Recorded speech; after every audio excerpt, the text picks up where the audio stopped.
본문 말씀, 마태복음 9장 1절에서 8절. 예수께서 배에 오르사 건너가 본 동네에 이르시니 침상에 누운 중풍병자를 사람들이 데리고 오거늘 예수께서 그들의 믿음을 보시고 중풍병자에게 이르시되 작은 자야 안심하라 내 죄 사함을 받았느니라. 어떤 서기관들이 속으로 이르되 이 사람이 신성을 모독하도다. 예수께서 그 생각을 아시고 이르시되 너희가 어찌하여 마음에 악한 생각을 하느냐. 내 죄 사함을 받았느니라 하는 말과 일어나 걸어가라 하는 말 중에 어느 것이 쉽겠느냐. 그러나 인자가 세상에서 죄를 사하는 권능이 있는 줄을 너희로 알게 하려 하노라 하시고 중풍병자에게 말씀하시되 일어나 내 침상을 가지고 집으로 가라 하시니 그가 일어나 집으로 돌아가거늘 무리가 보고 두려워하며 이런 권능을 사람에게 주신 하나님께 영광을 돌리니라. 아멘. 할렐루야. 오늘도 변함없는 은혜를 사모하여 이 거룩한 예배의 자리에 나아오신 여러분을 주님의 이름으로 환영하고 축복합니다. 여러분, 사람들이 이 험한 세상을 살아가면서 마주하는 가장 큰 문제는 과연 무엇이라고 생각하십니까?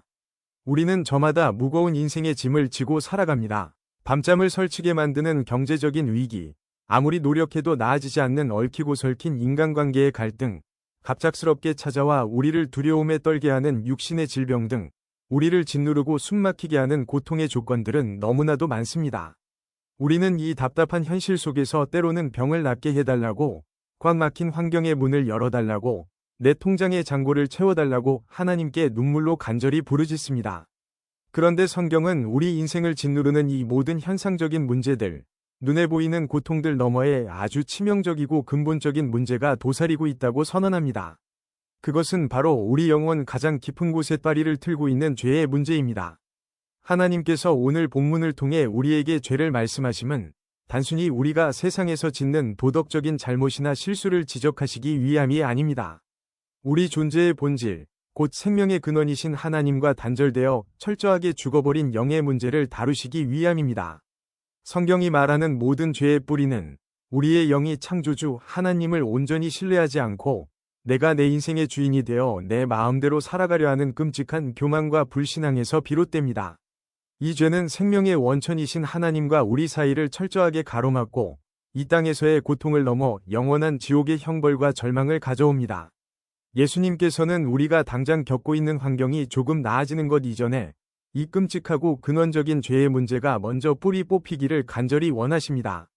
밑빠진 독에 물을 붓는 식의 일시적인 위로가 아니라 독을 깨뜨리고 새로운 생명의 샘을 파는 영원한 치유를 주고자 하시는 것입니다. 오늘 본문 마태복음 9장에는 스스로는 손가락 하나 까딱할 수 없는 철저한 무기력에 빠진 한 중풍병자가 예수님께 나아오는 가슴 벅찬 장면이 등장합니다. 그는 숨 쉬는 것조차 버거운 참혹한 육체적 질병을 앓고 있었지만 예수님은 그의 굳어버린 육신을 고쳐주시기 전에 먼저 그의 굳어버린 영혼의 죄를 사하여 주셨습니다. 이 위대한 사건을 통해 우리는 예수님이 단순히 우리의 육신을 고쳐주시는 뛰어난 의사나 기적을 행하는 선지자 중 한 명이 아니라 인류의 근원적인 죄를 사하시고 영원한 생명을 주시는 창조주 하나님이심을 깨닫게 됩니다. 오늘 선포되는 이 생명의 말씀을 통해 우리 삶에서 가장 먼저 십자가 앞에 내려놓고 철저하게 해결받아야 할 영적 실체가 무엇인지 깊이 깨닫고 예수님의 그 절대적인 권세 앞에 납작 엎드려 무릎 꿇고 나아가는 복된 시간이 되기를 주님의 이름으로 축원합니다. 예수님께서 배를 타고 갈릴리 바다를 건너본 동네인 가버나움에 도착하셨을 때의 일입니다. 예수님이 오셨다는 소문이 퍼지자마자 발 디딜 틈도 없이 수많은 무리가 몰려들었습니다. 바로 그때 사람들이 침상에 누운 한 중풍병자를 데리고 예수님께 나아왔습니다. 이 중풍병자는 스스로는 단 한 걸음도 내디딜 수 없는 절망 그 자체의 상태였습니다. 그런데 그를 진심으로 아끼는 사람들이 그 무거운 침상에 내 모퉁이를 들고 예수님 앞으로 나온 것입니다. 다른 복음서를 보면 이들이 예수님께 나아가기 위해 지붕 위로 올라가 기와를 벗기고 환자를 달아내렸다는 기록이 있을 정도로 이들의 발걸음은 상상을 초월하는 치열한 투쟁이었습니다. 여기서 우리의 가슴을 강하게 때리는 충격적인 구절이 등장합니다. 예수님께서 이 엄청난 기적을 베푸실 때 중풍병자 본인의 믿음을 먼저 보신 것이 아닙니다. 그를 포기하지 않고 끝까지 둘러매고 온 사람들, 그 친구들의 눈빛에 담긴 믿음, 즉 그들의 믿음을 보셨다는 사실입니다. 본문 2절을 보십시오. 예수께서 그들의 믿음을 보시고 중풍병자에게 이르시되 작은 자야 안심하라 내 죄 사함을 받았느니라 하시니 이 중풍병자를 데려온 사람들은 불쌍한 이웃을 향한 얄팍한 동정심이나 한 번쯤 시도해보는 요행을 바라고 움직인 것이 아닙니다. 예수님이라면 생명의 주관자이신 저분 앞에 내 친구를 데려다 놓기만 한다면 반드시 살려주실 것이라는 타는 듯한 확신과 거룩한 야성이 그들 심령에 불타오르고 있었습니다. 앞을 가로막는 수많은 인파의 벽, 땀이 비 오듯 쏟아지는 육체적인 수고, 사람들의 따가운 시선이라는 거대한 장벽 앞에서도 그들은 자신들이 믿은 대로 무식할 정도로 밀어붙이며 뚫고 나아갔습니다. 이 친구들의 거칠고 투박한 발걸음에는 오늘날 잃어버린 영적 야성을 회복해야 할 우리 교회가 반드시 가슴에 새겨야 할 세 가지 강력한 영적 교훈이 담겨 있습니다. 첫째, 생명을 살려내는 처절한 사랑과 헌신입니다. 친구들은 병든 자를 예수님께 데려오기 위해 자신의 황금 같은 시간과 체력, 그리고 지붕을 뜯어내며 치러야 했던 체면과 물질적 손해를 전혀 아끼지 않았습니다. 사랑은 입술의 말이 아니라 희생입니다. 세상의 무거운 짐에 짓눌려 신음하는 자, 상처받고 마음이 무너져 내린 자, 스스로의 힘으로는 단 한 번의 기도조차 내뱉지 못하는 영적인 중풍병자들을 내 어깨에 짊어지고 십자가 앞으로 묵묵히 인도하는 것. 이것이 우리 교회가 보여주어야 할 가장 위대하고 거룩한 사랑의 본질입니다. 둘째, 머물러 있지 않고 행동으로 증명되는 살아있는 믿음입니다. 그들은 예수님에 대해 귀로 듣고 머리로 동의하는 것에 만족하지 않았습니다. 예수님이 고치실 수 있대 라며 방 안에 앉아 토론만 한 것이 아니라 실제로 친구의 침상을 둘러엎고 땀방울을 흘리며 거리를 나섰습니다. 진정한 믿음은 예배당 의자에 앉아 아멘하는 것으로 끝나는 것이 아닙니다. 손과 발이 움직여지고 내 지갑이 열리며 내 삶의 시간이 깨어져 말씀을 실천하는 치열한 행동이 동반되어야 진짜 믿음입니다. 믿음은 명사가 아니라 강력한 동사입니다. 셋째, 칠흑 같은 절망 속에서도 소망의 끈을 놓지 않는 끈질긴 믿음입니다. 인간적인 눈으로 볼 때 중풍병자의 상태는 시체와 다름없는 완벽한 절망이었습니다. 어느 의사를 찾아가도 고개를 저었을 것입니다. 그러나 친구들은 포기하지 않았습니다. 여러분의 주위에도 이런 사람이 있지 않습니까? 겉으로는 웃으며 멀쩡하게 살아가는 것 같지만 영적으로는 완전히 중풍병자처럼 마비되어 죽어가는 남편, 아내, 자녀, 혹은 구역 식구들이 있지 않습니까? 아무리 권면해도 꿈쩍하지 않는 돌덩이 같은 영혼을 보며 포기하고 싶을 때가 얼마나 많습니까? 그러나 답이 보이지 않는 캄캄한 현실이라도 내가 그 영혼을 기도의 침상에 눕혀 주님 발 앞까지 데리고 가기만 하면 반드시 응답하신다는 하늘의 소망을 품으십시오. 예수님은 병자의 그 무기력하고 참혹한 몰골을 먼저 보신 것이 아니라 그를 절대 포기하지 않고 데려오는 이 절에서 말씀하시는 그들의 땀 냄새나는 믿음을 더 크게 보십니다. 환경과 상황을 보면 답이 없지만 그 어떠한 절망적인 문제라도 예수님께 억지로라도 끌고 가는 우리의 그 처절한 기대를 보시고 주님은 일하십니다. 우리가 눈물로 영혼의 침상을 들고 주님께 나아갈 때 주님은 우리의 그 믿음을 보시고 굳어버린 영혼들을 직접 만나주시고 살려내실 것입니다. 예수님께서 침상에 누운 자를 자애로운 눈빛으로 바라보시며 작은 자야 안심하라 내 죄 사함을 받았느니라 선포하십니다. 이 얼마나 따뜻하고 감격스러운 선언입니까? 그런데 이 은혜로운 선포가 떨어지자마자 한쪽 구석에 팔짱을 끼고 서 있던 서기관들의 눈빛이 매섭게 변했습니다. 그들은 속으로 이 사람이 하나님을 모독하도다라며 이를 갈았습니다. 왜 그렇습니까? 유대교의 철저한 율법에 의하면 인간의 죄를 용서할 수 있는 절대 주권은 오직 창조주 하나님 한 분에게만 있다고 굳게 믿었기 때문입니다. 즉, 예수님께서 일개 청년의 목소리로 내 죄를 사한다라고 말씀하신 것은 당신 자신이 바로 하늘의 창조주 하나님이심을 온 천하에 당당하게 선언하신 셈이 되기 때문입니다. 여기서 우리는 이 서기관들의 끔찍하고 비참한 영적 상태를 적나라하게 보게 됩니다. 그들은 모세의 율법을 달달 외우고 성경을 필사하는 최고의 성경 전문가들이었습니다. 그러나 정작 성경 66권이 손가락으로 가리키고 있는 본체이신 예수 그리스도, 살아계신 하나님이 눈앞에 서 계시는데도 전혀 알아보지 못했습니다. 수십 년을 병마에 시달리던 불쌍한 영혼이 생명을 얻는 감격스러운 은혜의 현장에서도 그들의 마음은 시기심과 차가운 교리로 꽁꽁 얼어붙어 있었습니다.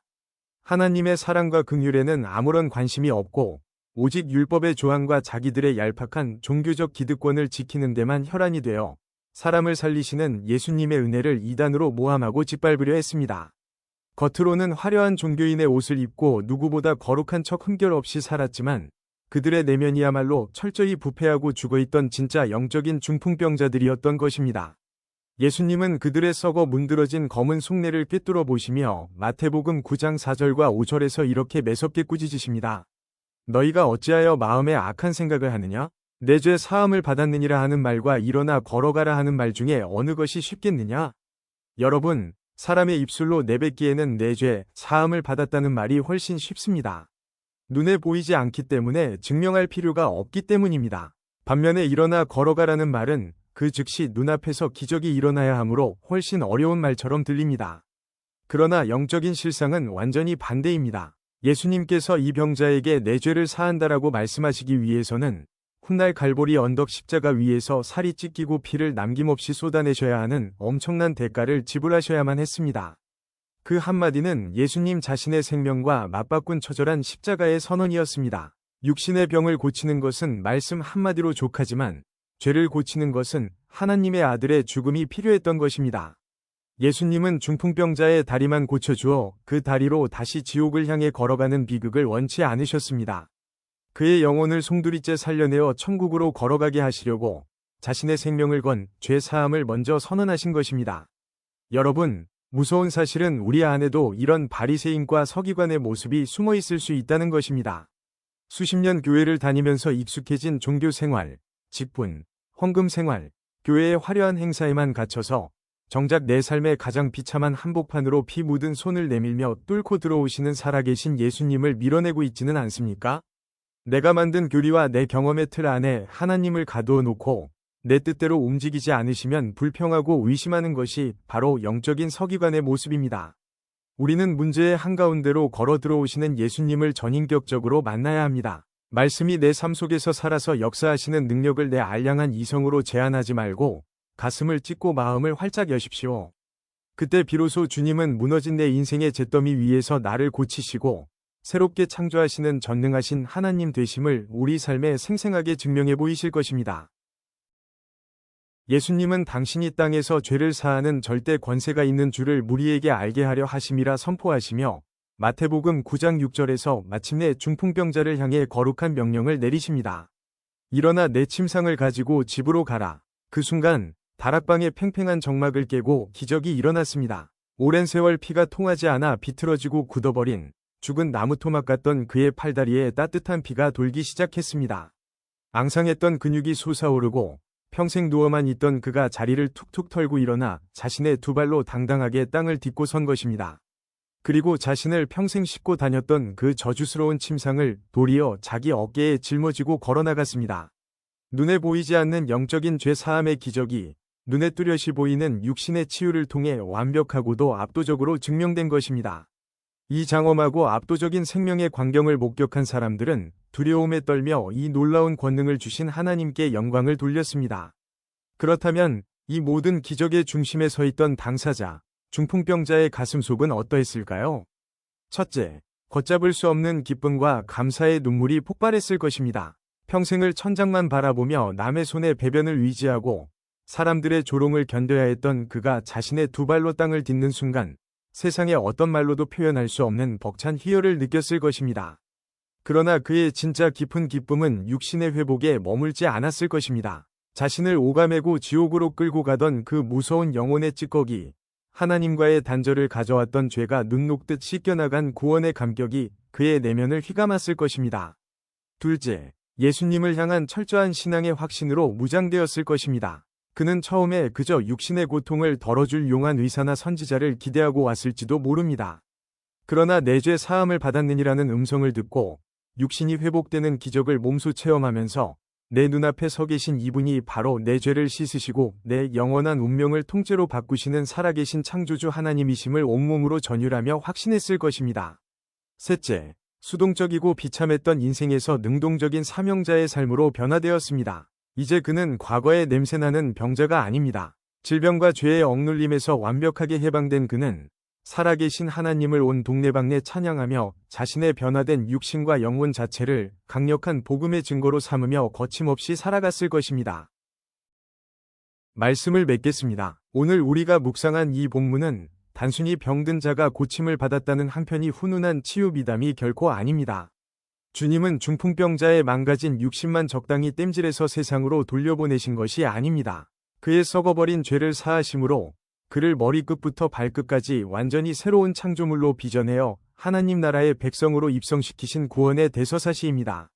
고린도후서 5장 17절은 이렇게 영광스럽게 선포합니다. 누구든지 그리스도 안에 있으면 새로운 피조물이라 이전 것은 지나갔으니 보라 새 것이 되었도다. 이 놀라운 선언이 바로 오늘 중풍병자에게 그리고 십자가를 통과한 저와 여러분에게 일어난 위대한 기적입니다. 기독교의 본질은 무너진 인생을 조금 수리하는 데 있지 않습니다. 중풍병자는 단순히 병에서 노임받은 자가 아니라 영적으로 완전히 다시 태어난 거듭남의 은혜를 입었습니다. 세계적인 신학자 제임스 패커는 거듭남의 본질에 대해 이렇게 깊이 있게 통찰했습니다. 거듭남은 인간의 단순한 도덕적 수양이나 성품의 개조가 아니다. 죽어있던 우리 존재 안에 하나님의 거룩하고 파괴될 수 없는 생명이 새롭게 이식되는 영적 기적이다. 그렇습니다. 기독교가 말하는 거듭남은 내가 어제보다 조금 더 착한 사람이 되고 성질을 조금 덜 내는 교양 있는 사람이 되는 수준이 아닙니다. 십자가의 보혈로 마귀의 종노릇 하던 과거의 나는 철저히 죽어 장사 지내고 생명이신 하나님과 온전한 연합을 이루어 새로운 영적 정체성으로 부활하는 것입니다. 요한복음 3장 3절에서 예수님께서 밤에 찾아온 니고데모에게 사람이 거듭나지 아니하면 하나님의 나라를 볼 수 없느니라 하신 그 엄중한 말씀이 바로 이것입니다. 완전히 다른 종자, 하늘의 속성을 지닌 자로 다시 태어나야만 한다는 것입니다. 오늘 이 시간, 우리 삶의 두 가지를 결연하게 결단합시다. 첫째, 내 곁에 죽어가는 이웃을 향해 2절에 나오는 그들의 믿음을 회복합시다. 나 혼자 예수 믿고 천국 가는 이기적인 신앙에서 벗어나십시오. 절망의 늪에 빠져 스스로는 기도조차 할 수 없는 가족, 친구, 이웃의 무거운 짐을 기도로 대신 짊어지십시오. 욕을 먹어도 자존심이 상해도 그들을 들쳐 업고 예수님 발 앞까지 메고 나아가는 영적인 거룩한 친구들이 되어주십시오.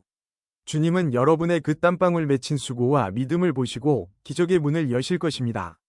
둘째, 무엇보다 나 자신의 영혼을 향해 이 야성적인 믿음을 적용하십시오. 살다 보면 내 영혼조차 영적인 중풍병자처럼 죄와 상처, 깊은 영적 침체로 무기력해져 주저앉고 싶을 때가 너무나 많습니다.